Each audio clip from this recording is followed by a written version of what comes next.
What's happening, everybody? Welcome back. This is Forgo, and this is the second day of the global release of MFR, Marvel Future Revolution.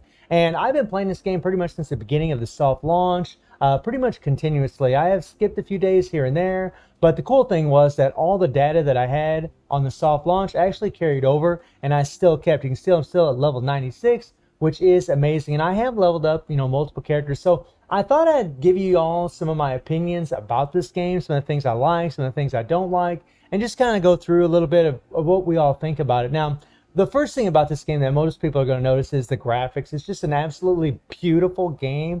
It's gorgeous, especially if you love Marvel characters. You're going to dig it. It is gorgeous. When you go in the outer world and you start running around all over the place, everything just looks so detailed, and it's magnificent, my friends. It's just picture-wise, art-wise, it's just beautiful. It's just beautiful. The other thing that I really love about this game is that it has a pretty intuitive system. Like, it's really not that difficult to figure out where you got to go for everything. Like, this little icon here is going to take you to certain places in the game. You'll also notice that some of my mapping is going to show up on the screen. I think that's some kind of glitch with my computer. I'm not really sure why it does that, but that's pretty much why it's doing it. And then, up here, this is the mission that you're going to be going to, the mission that you're going to prioritize. And then you have the events here, where you can actually go through, take a look at your events. You're going to be doing little collections. You got your shop here, right? You go to draw. This is where you got some gacha element, where you can get certain uniforms and so on. I don't really want to get on those details, but the uniforms do give you stats or skins, or whatever you want to call these things, suits.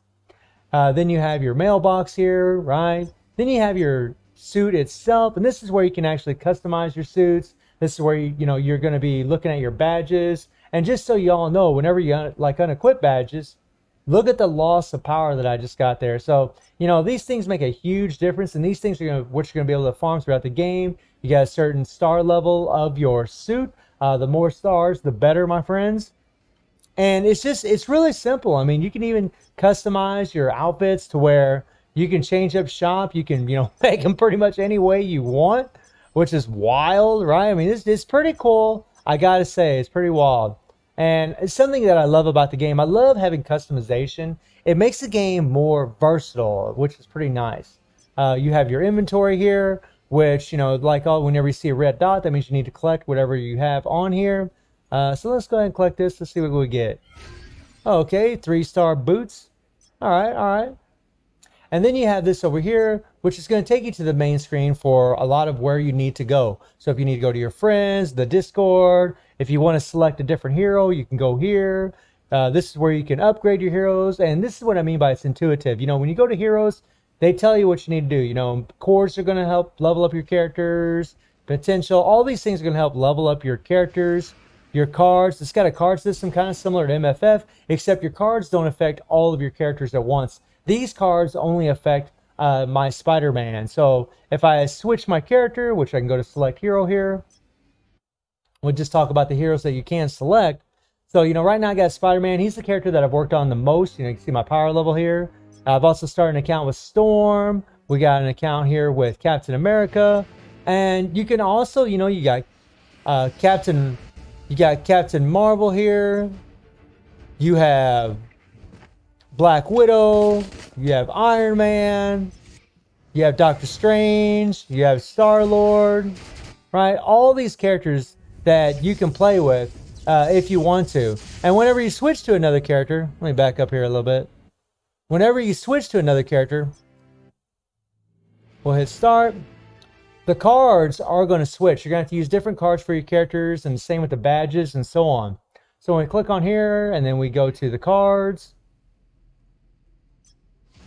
go to heroes, you can see that those cards are not equipped. So the cards are kind of like, in a way, like MFF, but not so much, right? Because in MFF, all the cards apply to all the characters at once, where in this game, you'll have your set cards for each character. So that's something to keep in mind whenever you're doing this. You got your skills, where you can actually just level up a whole bunch of different skills. And this is something that's really awesome about this game, is that you can customize your skills. You can actually change these things. And, like maybe you want a skill with a little bit more survivability, you could equip that. Maybe you want skills that have more damage, you equip that. But you always got to pay attention to their cooldowns, the amount of stamina that it requires to use your skills, you know, what kind of guard break they have, all kinds of little things, you know, whether they have debuff, buff effects, and things of that nature. It's really going to depend on your playstyle. And that's something I like about this game is that you can customize. You can customize their suits. You can customize their skills, which is freaking amazing. Lots of customization, my friends.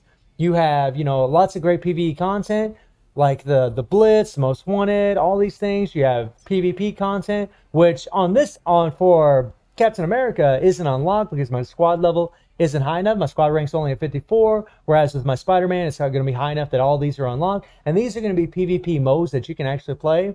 Dimensional Duel is definitely, you know, I think my favorite, but it's pretty awesome. I got to say, that's the side of the game that I really love is the PvP. I love the PvP in this game. It's very fun, very rewarding. I just love the crap out of it. You'll find that a lot of this other stuff is going to be like autoplay. So if you go to records here, you go to operations and you do these blitzes here, you'll find these blitzes here are pretty much just going to be auto stuff. I mean, you can manually play it if you want, but usually I just auto play it. And you're definitely going to find certain characters going to have certain benefits. Like some characters have more survivability tools than others. Some characters have more damage than others. You'll find some characters going to be better for PvP rather than PvE, and so on and so on and so on, which is something to be expected from a game, right? But that leads me into where the game does get a little bit repetitive and boring for me. And when it comes to farming, it's always repetitive, right? You know, you're farming a lot of the same stuff over and over and over, and this is pretty typical in a lot of games. But I really find in this game, like when you go into your missions, right? When you click on your mission here, so if I click on this and then you can click on auto down here. By the way, you can change your camera view also, which is pretty nice. That's pretty sick, right? I mean, there's a lot of quality to this. We hit start and it's going to take me to the next fight, right? Now, the boss fights in this game are absolutely amazing as well, right? The PvP is cool. The boss fight's cool. I think really my biggest complaint is the constant auto, but at the same time, like for someone like me that's a streamer, it's actually good because I can sit and chow down, eat some food, shoot the crap with the audience, with the people in the chat, while it's on auto play. But literally, you can just let it go on auto, especially if you have characters with lots of survivability, like Captain America. He's just insane tank. You can just let this go and go and go. I mean, obviously, you could skip all this if you want, but you can just let it go, and he'll gradually just do everything that he needs to do until the end. And then more than likely, you'll probably have to play during a boss fight. I've even let Captain America do some boss fights on his own, on auto, and he could still do it. Yeah. So, I mean, and I'm not trying to tote up Captain America. I'm just saying that some characters just have such good survivability, like Cap, that you can just pretty much let it go on auto, which does kind of, it does lead you to the point of where a game can feel a bit boring because it's just really repetitive, right? And fighting all these mobs over and over can get a bit redundant, at least in my opinion. In the very beginning of the game, it's super fun. Like, I'd be manually playing everything, and I was just down for it.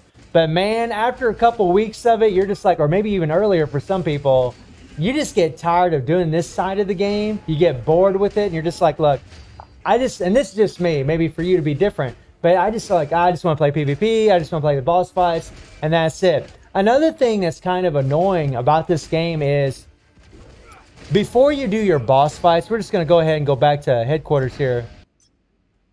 So the other thing is, like, whenever you fight a boss, you're going to have to fight all those mobs before you fight a boss, and say you die facing the boss.